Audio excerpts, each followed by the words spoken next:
Gold arrives at the refinery looking dull, dirty, and almost worthless. Mixed with dust, copper, silver, and other metals, it barely resembles the shining luxury people imagine when they think about gold.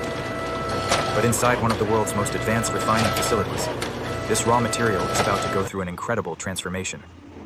Massive furnaces, chemical purification systems, and precision engineering will turn this rough metal into pure 24-karat gold bars worth millions of dollars. The journey begins long before the gold reaches the refinery. Mining companies and recycling centers collect raw gold from different sources. Some of it comes from deep underground mines, where workers drill through layers of rock, searching for tiny traces of precious metal. Other gold comes from recycled jewelry, electronic waste, and old industrial components. Every piece is gathered, sorted, and transported under heavy security, because even a small amount of gold carries enormous value. Once the material arrives at the refinery, technicians carefully inspect and weigh every shipment. Samples are taken to laboratories where experts analyze the purity and composition of the metal. This step is extremely important because each batch contains different percentages of gold, silver, copper, and impurities. The laboratory results determine the exact refining process needed to achieve maximum purity. After inspection, the raw material moves into the melting section. Huge industrial furnaces operate at temperatures above 1,000 degrees Celsius.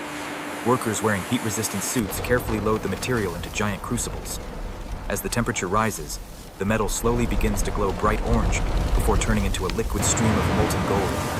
Sparks fly through the air, while powerful ventilation systems remove heat and smoke from the facility.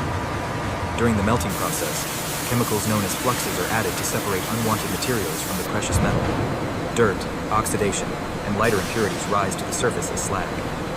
Skilled operators remove this waste carefully while monitoring the furnace temperature with precision instruments.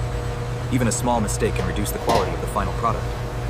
The molten metal is then poured into molds to create large bars called door bars. These bars are not pure gold yet. They still contain silver and other metals, but they provide a manageable form for the next refining stage. Once cooled, each bar is cleaned, weighed, and marked with identification numbers for tracking and security purposes. The next phase involves one of the most important parts of the refinery: chemical purification. Inside highly controlled laboratory environments, the door bars undergo advanced refining techniques designed to material is tracked carefully through digital systems. In facilities processing millions of dollars worth of gold daily, security measures must remain flawless. After purification, the refined gold is melted again at low.